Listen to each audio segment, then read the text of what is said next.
When I first was assigned to my host family in Florence, I found it hard to form the initial bond.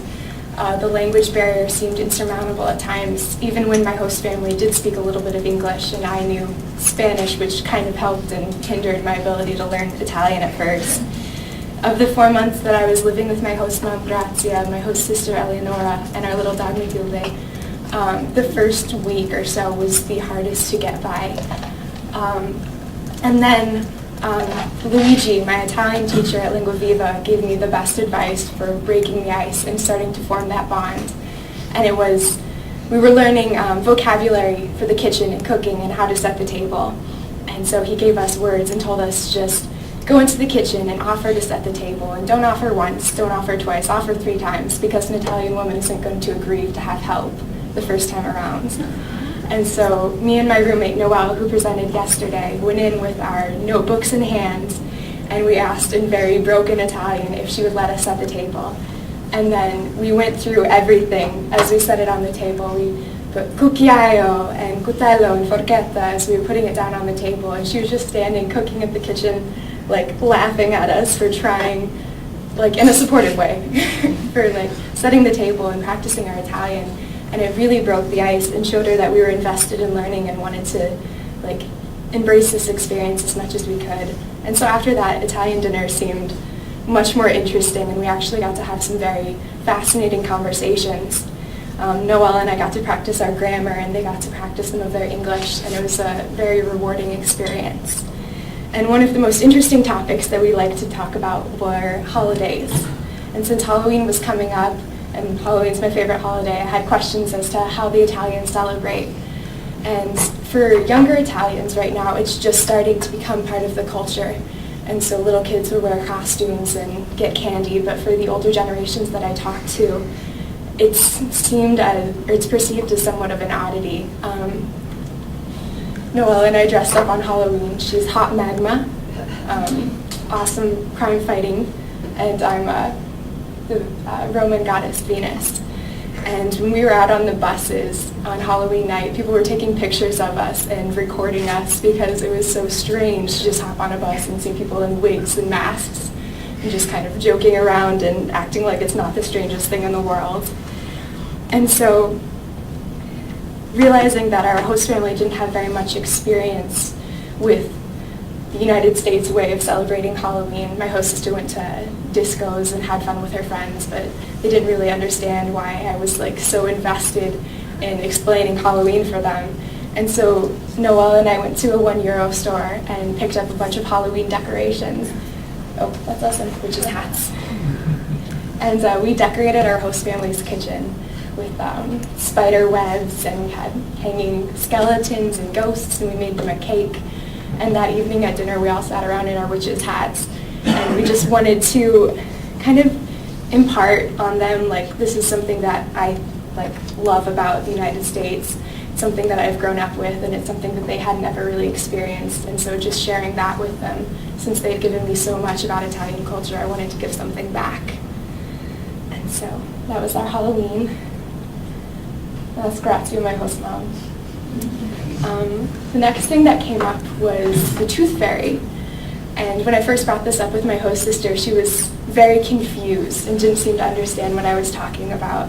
And so I explained, putting a tooth under a pillow and you get money in return for it. And she's like, oh, I know what you're talking about. And she said, no, we have a mouse. And I thought that was so fun and exciting. And I told her we had a fairy, and she's like, oh, that's so cute. We both liked the other one so much better. I just got this wonderful image of a tooth mouse, stealing a tooth and scampering off with it. And she was just struck by it like a fairy. It's so pretty. And so when I got back to the United States, I wanted to reconnect with Italy in some way. And so I decided I'd do a little research on the tooth mouse. And I found out that it's based off of an 18th century story in France called La Bonne Petite Souris, the little good mouse. It's a story of a queen and her infant daughter who are imprisoned in a tower. And this fairy, who transforms into the shape of a mouse, comes to rescue them, and the king that's holding them hostage has his teeth knocked out, and the mouse hides underneath his pillow and attacks the king in his sleep. And while this doesn't really square with the story that we're all told as children, like it's not quite the same. It shows the roots of just the mythos of the tooth fairy or the tooth mouse. And I learned in Spanish-speaking countries, they also have a tooth mouse, and he's known as ratoncito perez or raton de los dientes. And that story came about in 1894 by Luis Colma, who was a member of the Real Academia Española. And he wrote the story for the 8-year-old Alfonso XIII. And so there's this nice heritage of stories about the tooth mouse and like across cultures. And Colgate, when they were trying to increase sales in Spanish-speaking cultures, actually like used the tooth mouse to sell their product, which I thought was fascinating and hysterical. And so in Italy, they have this little topino, a little mouse, and we have the tooth fairy. And it was just one of those experiences where I guess I'd never really thought about the tooth fairy in other cultures and what it must be. And so it kind of opened my eyes to different nuances and across cultures and similarities. And the last story I'm going to talk about is, of course, Thanksgiving. And this is Luigi, my Italian teacher. And we were having an ACM celebration of Thanksgiving where we got to invite our host families. And Grazia asked me and Noelle, what kind of food are they going to serve? She was very interested in what we were going to have. And a lot of the things that we consider typical fare for Thanksgiving, turkey, cranberries, baked pumpkin goods, are not very standard in Italy. And luckily, my host sister and my host mom had traveled to England and the United States, and so they were familiar with some of these things. And we were able to look up certain things in the dictionary and explain them. The one thing that we couldn't look up was gravy. It just doesn't translate very well in Italian. And so we started off with, it's just a light sauce they put on things. It's just a salsa. And it didn't seem to fit with what we understood as gravy. And so we said, well, it's like ragu. It's a meat sauce without the meats. And that also didn't really work. And so we finished up with, on our third try, it's sugo della carne. It's meat juice. And while not the best translation, we thought it came closest to what gravy actually is. And Eleonora decided instead of coming to Thanksgiving dinner, she would rather go to the gym and work out and fight calories from a distance because the idea of meat juice just was so unappetizing. And so while not the most successful experience in translating, it taught me that you have to come at problems that don't exactly translate from many different angles to varying degrees of success, but it just taught me to be persistent. And luckily for my Thanksgiving meal, my family from the U.S., my brother, my mom, and my dad were able to be there. And so it was very much a fusion of different cultures. And it was wonderful for me because I think it was the most meaningful Thanksgiving I got to partake in.